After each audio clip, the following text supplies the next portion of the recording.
Welcome to the NYC Workforce Drop. My name is Greg Morris. I'm the CEO of the New York City Employment and Training Coalition. It is a Thursday, and if it's a Thursday, we are at Manhattan Neighborhood Network. We are in the studio on West 38th, and we are recording.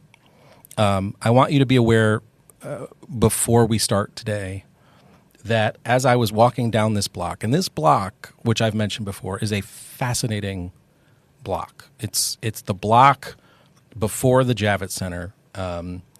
Last time I wandered down this block on the way to this, there was a horse trotting up and down the block because there are horse carriages in the space. But today, trotting up and down the block was a gentleman who I was wearing very limited clothing. Just kind of a New Yorker who's kind of like, you know what? It's a nice day out. I am gonna strip down and just jog, super cash. And I observed that and thought to myself, what a remarkable city we live in. That on this abandoned block where horses run free, people do too. On that note, whatever you're doing, however you're spending your time, that you're spending it with us means the world to me. And today, I am thrilled that Gary P. Jenkins, the CEO of Urban Pathways, is with us. And Urban Pathways is a phenomenal institution in New York City that really is focused on transformation, wanting to be able to ensure that New Yorkers find permanent housing. Gary and I get into a story about his life. He wrote a book called Never Give Up, a memoir of resilience, purpose, and becoming the change. And before we dig into what it means to run this extraordinary institution, Urban Pathways, we dig into where he grew up in Brooklyn and his path to college and the family that raised him and the values that he developed over the course of time as he made his way up the ranks in city government, ultimately to the role of commissioner. We do talk about Fred Shack as well. Fred Shack was the CEO of Urban Pathways, who passed away recently, and we do talk about Fred. We are all talking about Fred. We are all thinking about Fred. I credit Gary for navigating a very tough time, not just in service to the people that he works with, but navigating the challenge of having to grieve the passing of someone so extraordinary, and create the opportunity for us to celebrate Fred's extraordinary story. Ladies and gentlemen, friends and colleagues, New Yorkers of all type, I'm very excited that you have joined us today for Gary P. Jenkins, CEO, Urban Pathways.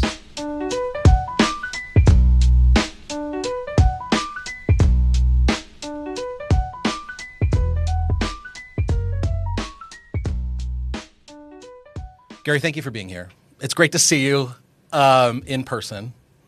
I know you have had a lot to be focused on, thinking about at this moment in time. And I just want to start by saying thank you for making time for this. I'm happy that you're here. Quick question to start. Okay. This is West 38th. We're on 38th and 10th. Let me just ask you a question. Is this a block that's familiar to you? Yes, it is.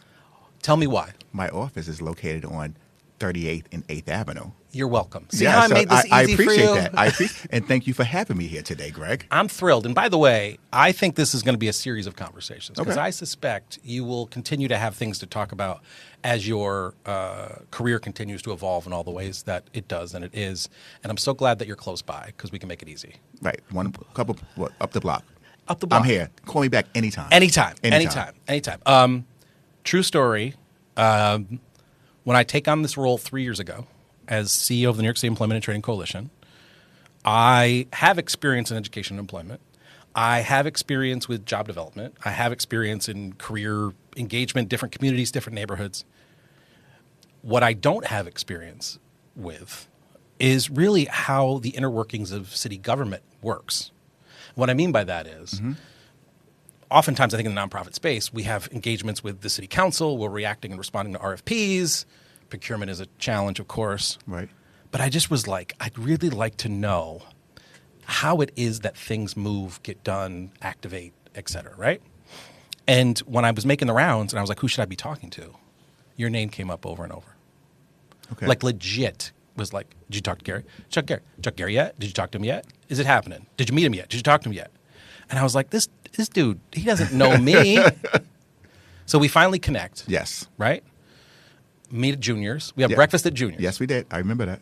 Two amazing things. One, you could not have been more generous, considering I was just like, help me understand things as I take on this coalition responsibility.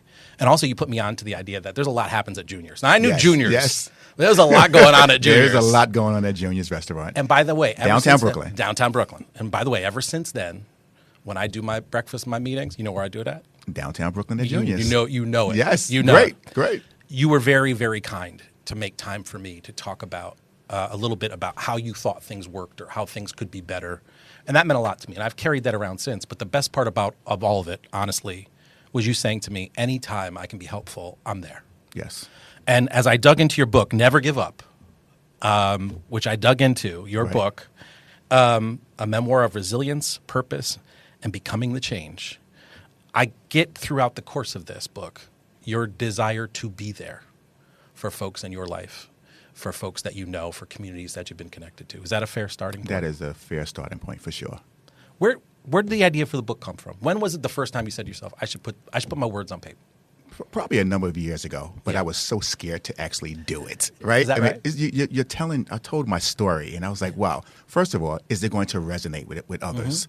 But then I said, "I have so much to offer, right? To give back to people who look like me, who's been on the same similar journey." And I was like, "Why not?" So I sat down and said, "Okay, it's time to start putting pen to paper," and that's what I did, Greg. And I'm really happy that I did it. I'm receiving positive feedback, but again, it was a scary point to say, "Okay, I'm actually going to do it." And it's I would suggest to you, it's a very vulnerable, you unveil here in a number of different ways. And I was moved by it. I was moved to tears in some cases by the story. And I know we'll dig into parts of that. But I want to focus here to start, because I think this is about when we do this podcast, we always talk about jobs and workforce and economic, but really we storytell, right? Okay, yes. And you've got an amazing, amazing journey to talk about, and we'll sort of land it on where you are right now. But just to start, you're a Brooklyn kid. Absolutely, born and raised. What neighborhood? Fort Greene. Fort Greene. Fort Greene. Now, let me start with this. How is Fort Greene different now than it was then? And I was going to say, I didn't grow up in the new Fort Greene. There it is, the right? new Fort Greene. Old Fort Greene Right. was very challenging. It was poverty stricken. It was a lot going on that a little boy should not have seen or experienced, but it did. That's my journey. That's my story. And a big family. A big family. I'm the youngest of 8 kids. Single parent household. Grew up on public assistance. Back then it was called welfare, and it really kind of defined who I am today and my journey and what my mission and passion is all about, and that's helping others who are in need. And you said earlier, it's like I want to give back. I'm constantly, Greg, wanting to give back to others to make sure that they understand that their current circumstances in their life does not define where they can go in life. I love that, and I think the people who listen to this podcast understand that, because I think for the most part, the people I know who've said to me, "Yeah, I listen to you," are folks who believe in change. They believe in there is an amazing resilience that different communities have, the power of individuals, and the possibility that can exist with the right moments and the right time and the right resource and the right Absolutely. hope and positivity. What can change and what can be better. This is a quote from the book, page 26. "People would sometimes say I had potential. That word followed me around like a shadow. Teachers, mentors, even strangers would say it. You've got potential. And for a while, I resented it. For potential without opportunity feels like a curse. Yes. It's like telling someone they could fly while keeping them locked in a cage." Tell me a little bit about the young you, big family, and you also know, in terms of your family's journey, being the youngest meant you were carrying a lot of weight and joy and pain and complexity of the lives of your other family members Yes. that you were navigating. Tell me about that sense of potential and the resentment associated with that. It was a lot of weight to carry. I was the youngest, so of course everyone poured into me and said, "You should be the change." So being the change is, my other siblings, they had challenges. Some were incarcerated, some was drug dependent, unemployment, and had a caseload. When I say caseload, was on public assistance as well. So it was like, Gary, we need for you to be the change. We need for you to change the trajectory of our family. That was a lot of weight to carry. Looking at my family structure and being the first one to even go to college, it was like a mandate that I had to do it. That was a lot of weight to carry for a young boy. That's a lot. That's a lot of weight to carry, and to this point about how that feels like a curse too, because I'm guessing you, in your life, may have been known friends and others who may not have had that sort of burden or expectation, but it fell on your shoulders. It fell on my shoulders, and I give credit in the book, to my oldest sister, Loretta. She poured into me and said, "I need for you to know that there's another life outside of Fort Greene, that there's potential and opportunity for you to grow, for you to expand, for you to be better than the neighborhood that created you." Loretta. So there's some fantastic moments in this book, and Loretta is a true star in this. And again, your mother, your family, there's so much to this story. Interesting thing here. You describe at 10, I think you're 10 years old is the sort of one. You get in a fight at school, someone disrespected your mom. Yes. You weren't having that. I swung hard, blood ran down his lip. The teacher pulled us apart. When I got home, Loretta didn't yell. She sat me down and asked, "What did he say?" I told her. She nodded. "You're not wrong for defending your mother," she said, "but you got to be smarter. You've got more to lose than he does." Yes. There is that potential. There is that expectation on your shoulders. Absolutely. And, from growing up in my neighborhood in Fort Greene, in an African-American family, if someone disrespects your mother, that's fighting words. Yeah, it's time to go. It's time to go. That's time to whip somebody's ass, right? And you bloodied that lip. That's what you did there. But what my sister, poured into me was like, what can happen from here is that you could get arrested. You can go into the jail system. I don't want that for you. Think smarter. Yes, he disrespected our mother, but your actions have consequences. And she constantly said that to me. Your action has consequences. So be mindful and thoughtful of what you're going to do next. Because what she did not want and what I did not want is for me to become part of that fabric of a young black man going to prison, going through that system. So it's like, start now. Think about what you don't want to do. And at what point is it in your journey where I'm guessing you think to yourself, as your career evolves, and I'm gonna focus on college for a little bit too, because I think that's an interesting piece. But it's just as you think about your career, and I think about mine as well, just the number of people in our lives that we have worked with, engaged with, partnered with, sought to support, who in moments of crisis didn't necessarily have that voice, didn't necessarily have that guiding hand. Do you think about that? How fortunate it is in some cases that you may have a moment or you may have someone in your life who can be there to steady or to keep you tethered. Absolutely. And again, I keep giving credit to my oldest sister, but there were others as well, right? Yeah. There was a case manager, and I called her a case worker. But as I grew older and I got into the business, I understand that her title was eligibility specialist at HRA, the Human Resources Administration.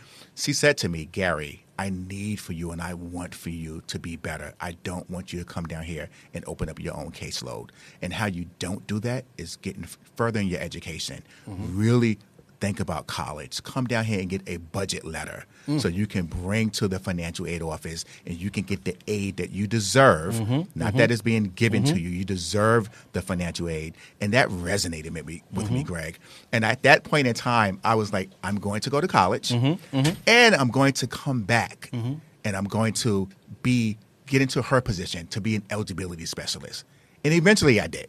And then you make your way up to commissioner and beyond, right? So it's just exciting to think that you're in a moment of your life where you're observing someone who's giving something, handing something over, sharing something, and you're feeling that sense of whether it's gratitude, grace, whatever it is, And then you don't just take it. You kind of go, I'm going to do that too, which is just this inherent sense of giving to others. Yes.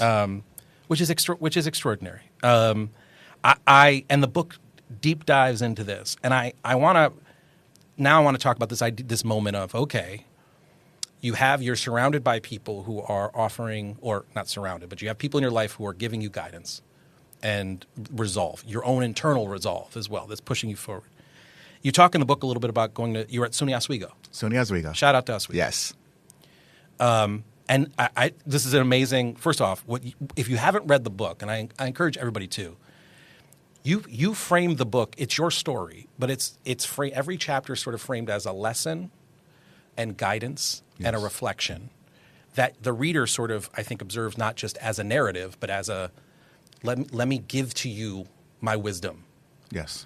And here's how I found it, or here's how I developed it. And I love this chapter. I love this chapter having not lived your life, but having experienced failure and challenge, as we all have. Yes. Yes. This and college reminds me very much of the dropped balls that I had, and I was not successful in a number of different ways. If I hadn't found volunteer service in college, Right. I don't know what I would have done, because I was not sure what my path was going to be by any stretch. My mother's still waiting for me to be a lawyer, but the reality it's not too late, Greg. It's never. You know what? It's never too late. And you know what? And never give up. And never listen to this. Listen to this, because chapter 5 is almost giving up. But Yes. Here's how it starts. You almost didn't go back. Let's start there. Because for a moment, it felt like everything had come undone. The grades, the pressure, the disillusionment. SUNY Oswego wasn't just a campus anymore. Rather, it was a mirror. And what you saw staring back at you wasn't clear. You were unraveling in a place that was supposed to mean arrival. And the next line. And no one talks enough about that. Correct. Because I think tell me about that moment in time. What can you share? What do you think back to in that sort of sense of, I don't know if this is for me? So I left my comfort zone. I left Fort Greene. You left Fort Greene. I left Brooklyn. How much traveling had you done before? Had you been? Never. Never. And you going upstate? And I went upstate New York to SUNY Oswego, and I was surrounded by the unfamiliar. Yeah. Right. And back then, in 1985, the population of African Americans was very small on that campus, and I was around a group of folks that I did not know. They did not know me. They didn't speak like me. They didn't act like me. So I was in a space of just being kind of like fearful, like, do I belong? And I challenged myself, right, and said, yes, I do belong, but I had to actually get there. And I, met friends. Friends to today. I joined a fraternity at SUNY Oswego, Phi Beta Sigma Fraternity Incorporated. Shout out. And really got a bond of brotherhood that helped me through the process. However, what I don't say in the book, Greg, and I'm telling you this now, I actually felt out of school. Did you? I felt out of SUNY Oswego. Wow. And that was devastating to me. And it was devastating, not just personally, but I felt as though I let my family down, right? And that was the pressure, like that weight. Like, you were the first, and you didn't make it through. All the hopes and dreams on you. All the hopes and dreams. You're the one who's going to change the trajectory. Yes. And it crushed me mentally. But I came home, and I went to CUNY Kingsborough. And Shout out to Kingsborough. Shout out to Love Kingsborough. CUNY, and I did a semester there, and then I started working at HRA. There's the magic. And going to school, and I transferred to CUNY John Jay College of Criminal Justice. Love it. Look at the public school system, by the way, Yes. supporting you all the way. Yes. Let me ask a couple of clarifying questions. How did you decide, or how was it decided Oswego was the campus you were going to go to? It wasn't decided, right? I was wondering what that was. I got accepted to SUNY Utica College. Oh, right? So I was going to Utica. You go to Utica. And Utica, because I was like, I really want to go to Syracuse University, but when you go to Utica, you get a Syracuse University degree. Ah, there you go. So I was like, I'm going to do I graduated in the spring. So Utica accepted me in the fall. So I was like, I'm going to go to SUNY Oswego for one semester, and then I'm going to go over to Utica. Yeah. And I fell in love with SUNY Oswego. Yeah. I mean, it's on Lake Ontario, Yes. the campus. Beautiful. It's a beautiful campus. And I was like, then I started bonding with different friends, and I was like, I'm staying here. So I stayed at SUNY Oswego for 2 years. How did you, and you hadn't seen the campus before? I had not. It was a friend of mine from high school She went to SUNY Oswego. I was friends with her. She said, "You should come here. Come here for a semester. Check it out." And Check it out. I didn't even check it out, Greg. I just got accepted and I went. Just went. I took my suitcase. Yeah. My mother and my sisters dropped me off at the Port Authority, and it was like, "All right, see you later. All the best to you." And I got upstate New York, first time ever. And I made it to the campus. I had to lug my luggage across the campus. I was gonna say, you gotta and I only knew one person, and she was not there when I got there. Oh. She didn't meet me at the bus terminal. Got no cell phones now. She was either, like, figure it out. I figured it out. You make it work. Yes. You make it work. Yes. Take the bus up. Yep. That was a long bus ride, too. It was like 7 hours. Your heart must have been raced. I can't even. I mean, what's funny to me is the number of people in my life, and the number of people in my life who have children who, are exposing their kids to college and middle school, and like they're going to visit campuses in like 8th grade, and they're just getting ready. And I go, what a tremendous gift that is for so many. And how often is it that it's like a roll of the dice, or you just find your way to something, or that connection because someone says, "Hey, come with me to this thing, and let's go be there." We underestimate sometimes how privileged a certain system is for some and not for others. And Greg, that you found your footing was remarkable to start with. Thanks. I'm glad you say that because when I look back at it, being in high school, you have your guidance counselor who is supposed to guide you through the process. I didn't have that at all. I didn't have that resource available to me. So that's why the first thing I took was SUNY Oswego. Utica College, I was like, I think I like it. They have a public justice program. I'm into it. So I applied on my own. If I had the resources available to me, and others that was going to that school, demographic looked like me, they were the vast majority were minorities. We didn't have that resources to guide us to what we should be looking for and where we should go. Right. The number of people who have stories, people that I work with in this capacity in the nonprofit sector and others, human services, the number of dynamic, passionate, fantastically intelligent black and brown folks who literally tell the story of, A, I never had a guidance counselor, or I never met with a college counselor. Right. Or B, I sat down with one, and the first thing that person said was, there's nothing but schools you can't go to. And I think we sometimes underestimate that exists today. Yes. That happens. That's agonizing and needs to change and evolve. And I'm grateful in my life that these people who found their footing are all people who stand together and say, no young person should ever be in that particular space. Tell me how it is that you went from the promise of being on the campus and dragging the luggage across and the beautiful water to, I'm not making it. What derailed you? The lack of resources. Is that what it was? It was the lack of resources at SUNY Oswego for people that look like me. I failed one class, right? And I needed actually 3 points in order to bring me 3, Greg. I would never forget this. 3 points, and I could have stayed in school. Oh. And I went to the professor, and I was like, I know I messed up, right? I took ownership. I took ownership. I was accountable. Yeah. And she said, I can't do that for you because if I do it for you, I have to do it for all. Right. And I get it, right, in retrospect. But in the moment, I was like, ma'am, I'm 3 points away or I'm going to fail out. And she didn't afford me that opportunity. No. And it's funny how your life evolves and you look back and you go, well, I understand why choices get made. Yes. And at the same time, that person absolutely could have made a different choice. Absolutely. And how that would have meant something to you and how you would have found yourself. And you did. You bounced back. You make your way. Shout out to Kingsborough. Love those folks. Yes. John Jay. I love it. Amazing. You talk a lot about mentors. Yes. In the book. There's interesting moments about this. You write, let's be honest, you didn't make it here alone. No one ever does. Absolutely. It's interesting to think about that given a moment that you just shared. Because that was clearly someone who was kind of letting you float as opposed to the people in your life who stepped up. What does it mean to be a mentor, find a mentor? I think mentors are extremely important. And the young people that I mentor, I tell them I should not only be your mentor, right?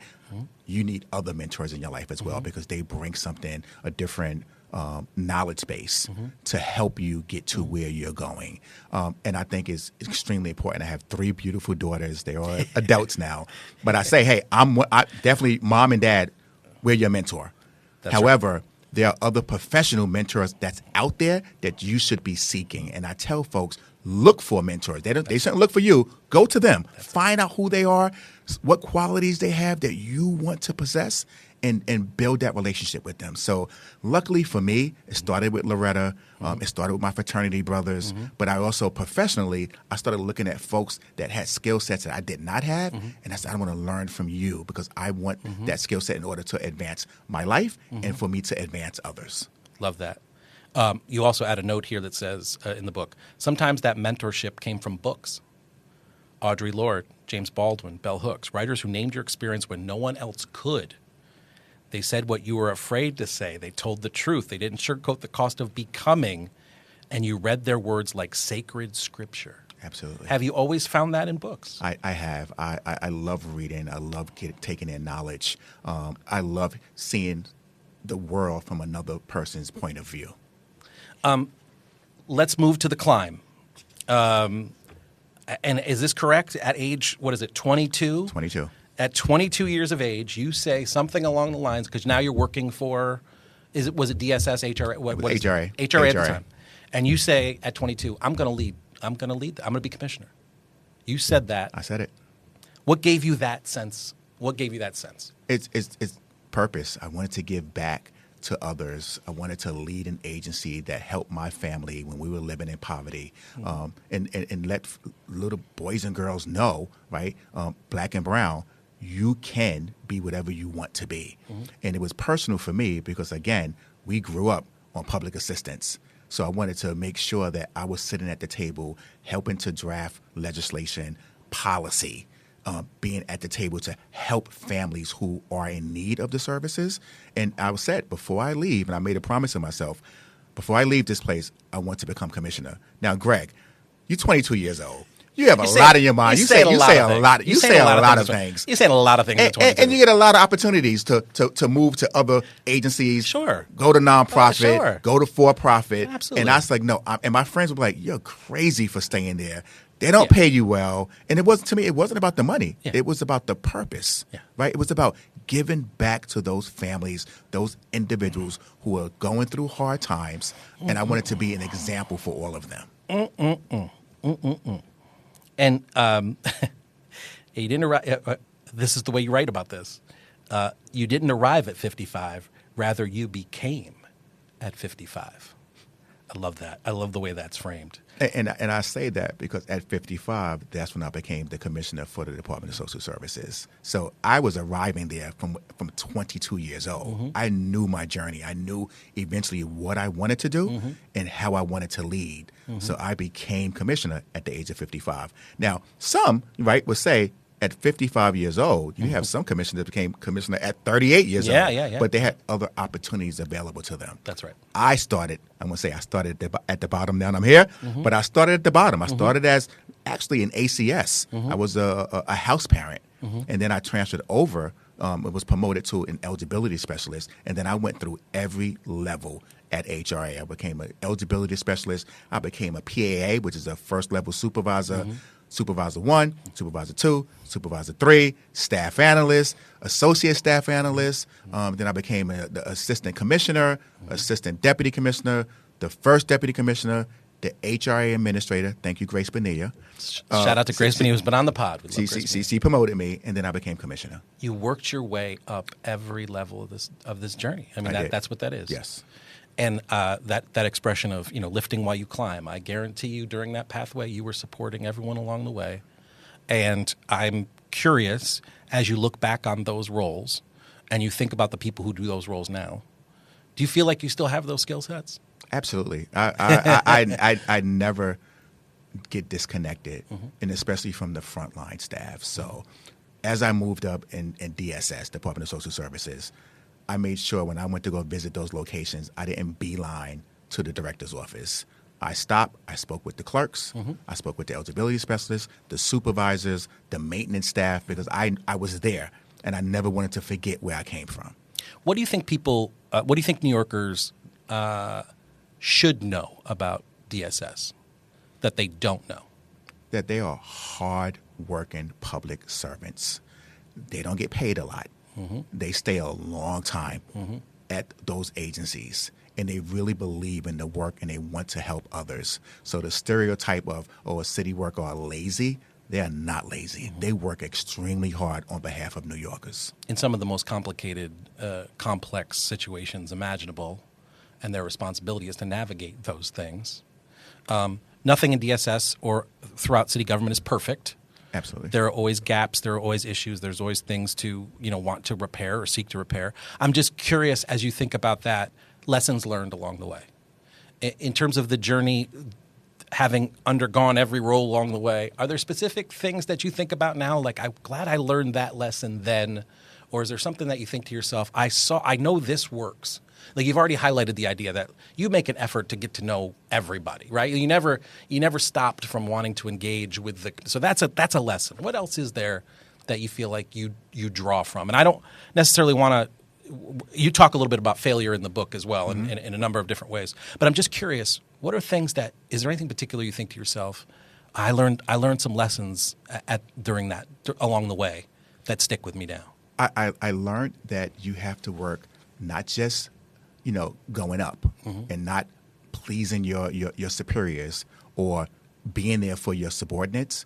What I learned, Greg, is that I had to work across the spectrum. I had to work with my colleagues in the same titles in order to collaborate and make sure we come together with the understanding of we want to do what's best for the clients that we serve.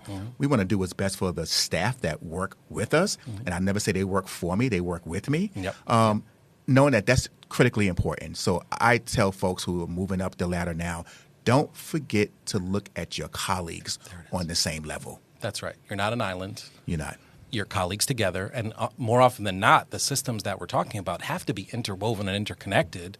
So a lot of the learning that you do is not just personal connections, professional connections, but also just systemically. We know we exist in a sort of city structure and otherwise that feels siloed sometimes. And you got to think horizontally and vertically. Absolutely. In this.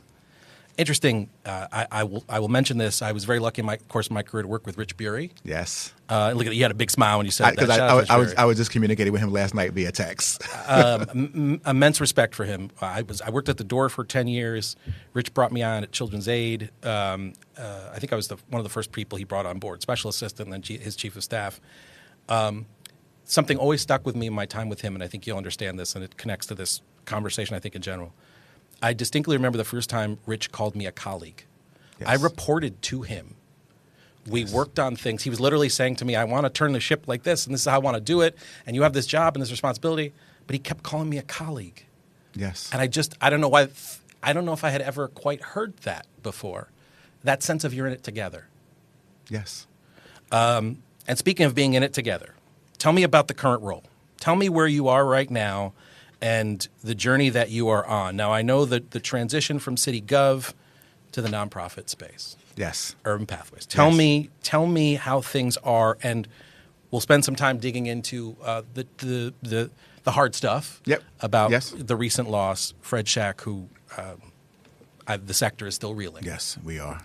But I want to focus in this moment on where you are right now, because what was the first role? You came to Urban Pathways in what role? As the inaugural Chief Administrative Officer. Chief Administrative Officer. Here's true story, by the way. When it was announced that it was you, I saw Fred. Yes. And I looked at Fred and said, oh, you made a move. And Fred just had a smile on his face, and he's like, I feel very good about what just happened. Yes. Tell me how it's going right now, where you guys are at, what you guys are working on, what you do, because I think for a lot of folks, even people who are listening to this, who are in the sector, we don't spend enough time talking about how our organizations are working and what they're doing and how they're impactful. How do you describe the work and that you're doing right now at Urban Pathways? So I am proud to be the Chief executive officer at Urban Pathways. I'm thankful that the board saw something in me and said, yes, we want to appoint you to this position, but I'm really grateful to Fred Shack. Fred invested in me. Fred was always a mentor, even when I was on government side. And, it's funny because Fred kind of reported to me as commissioner. He had contracts with the city, but I always admire and respect that man. His knowledge and his commitment, his dedication to the people that we serve, stellar. So Fred said to me, I came on as the CAO, and I'm working with him, and I'm watching how he works. And, his nonprofit is different from government. And he was like, I'm going to pour into you, and you're going to, Gary, you have it already, but I'm going to teach you how the nonprofit sector works, right? And I'm looking at him like, okay, but Fred, you're deferring to me a lot, not knowing he was there for 21 years as the CEO. Yes.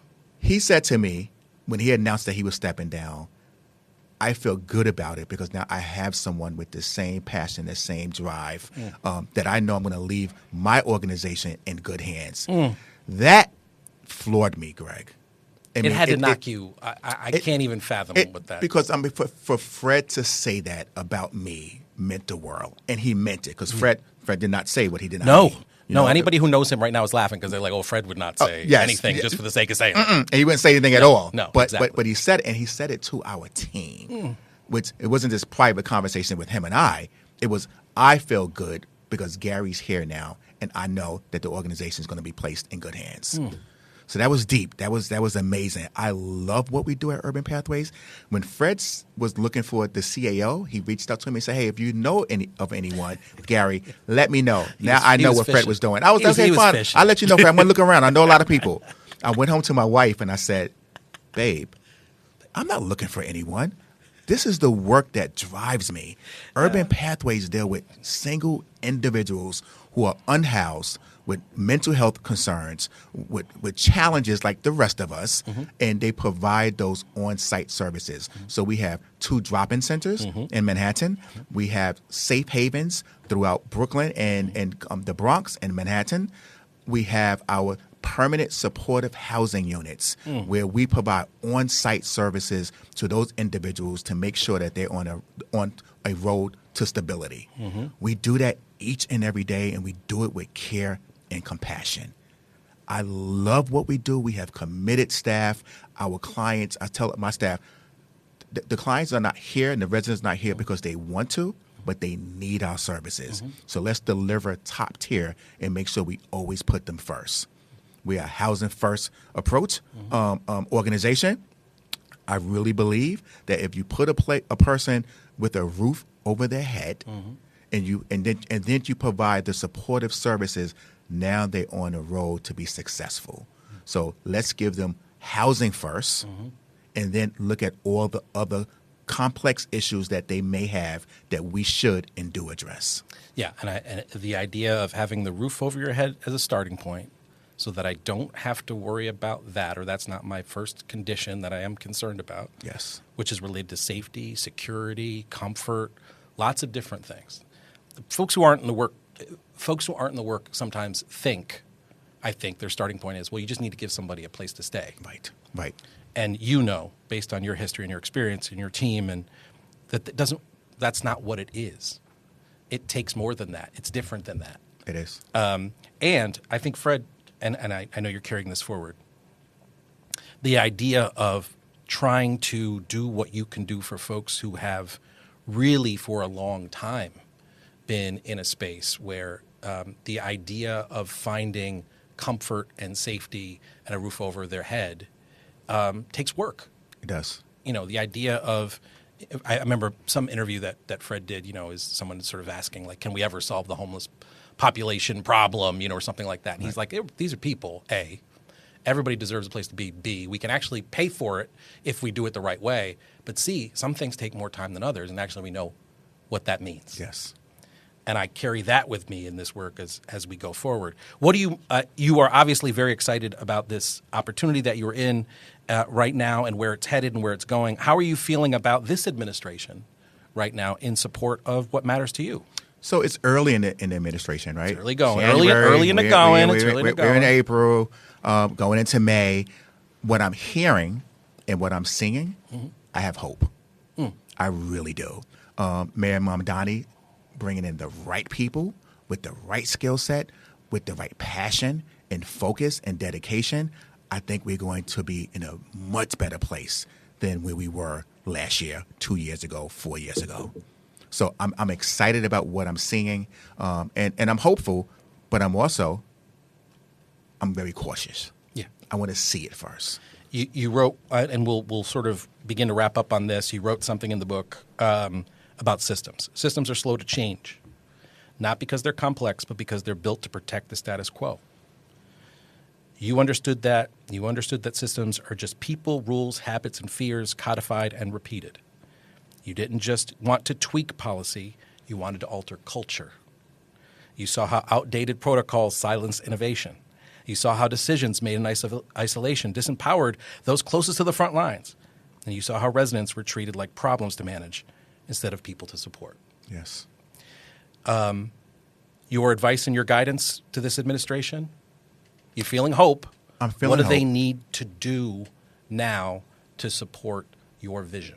I say one, engage the nonprofit leaders. We know what we're doing. We work with our population on a day-to-day basis. We hear from them. And also bring those folks with lived experience to the table. Have a conversation with them, right? Because they're living it every freaking day. Mm-hmm. They know what's best for them. We, as nonprofit leaders, want to implement and make sure that we amplify their concerns, amplify their voices, but speak to the folks who are directly impacted, and respect the nonprofit sector. That's right. I've grown, even when I was in government, I've always respected the nonprofit sector because they are on the front lines just like we were, right? And we are. Listen to them, hear from them, learn from them. Gary, on that note, is it fair to say that it's important in this sector to as individuals, take care of ourselves? Absolutely. I tell my team that every day. We do really hard work. Yeah. And we put in a lot of hours, long hours. But it's critically important that you take care of yourself, because if you don't take care of yourself, eventually your body's going to break down. That's right. Your mind is going to not be as sharp as it should be. Mm-hmm. So you need to take a step away, and I encourage them, take a step away and recharge, regroup, rejuvenate yourself, and then come back and continue to work. On that note, I can't help but ask sometimes, because it comes up, I'm just curious in terms of this idea of rejuvenation and how we deal with pain and trauma and how we take care of ourselves. We all went through the pandemic together. I wondered what that was like for you and the role that you had and what you were doing during the pandemic. I was the first deputy commissioner, and then City Hall tapped Grace for a very important role. It was dealt with equity, and then I became the HRA administrator, and that was very challenging. Right, you're watching. We were frontline staff. We never closed our offices because folks needed cash assistance, SNAP, public Medicaid, public health insurance. It was non-negotiable. It was not close. We can't This is close. what people need. And I went into the office every day because I'm like, if my staff are going in, I'm going in. Unfortunately, That's right. I did get COVID. I was out for, I think it was 2 weeks, but right after, I went right back. And that's what public servants do every day. Absolutely. Absolutely. And that is something to honor and respect in these podcasts. When the pandemic has come up, I'm hoping that we learn from what we were able to find our way through and not go back in time either, but to learn from that so that we can restore and focus and continue to support each other as we deal with lots of different crises. My last quote from you from the book, you talk a little bit about therapy. You talk about having hard conversations. You talk about personal exploration. You also talk about doubt. You say the doubt, and I think this is something that may land for folks who listen, because in the business of trying to take care of people or to figure out how to work the horizontals and the verticals of people and people engagement to serve needs that exist both with individuals and communities as it is for teams and organizations, and serve systems, as you pointed out, that operate to the status quo in many cases and take a lot to tweak. You say, the doubt, it didn't disappear, but it no longer ran the show. You befriended it, listened to it, learned from it, And in doing so, you transformed it. Yes. You have experienced doubt. That's reasonable. Reasonable doubt. I still experience doubt, right? Mm-hmm. Even when the opportunity came up, like, we want you to be the CEO of Urban Pathways. It's like, wow, going after a seasoned, respected individual like Fred Shack, I was like, can you do it? But then I put that out of my mind and said, hell yeah, you can do it. And you should, and do it your way. That's right. So I changed my way of thinking. Yes, I have doubt, but I have to push through it. And I said to myself, Gary, never give up. Keep moving forward. No one's as confident as you imagine them to be.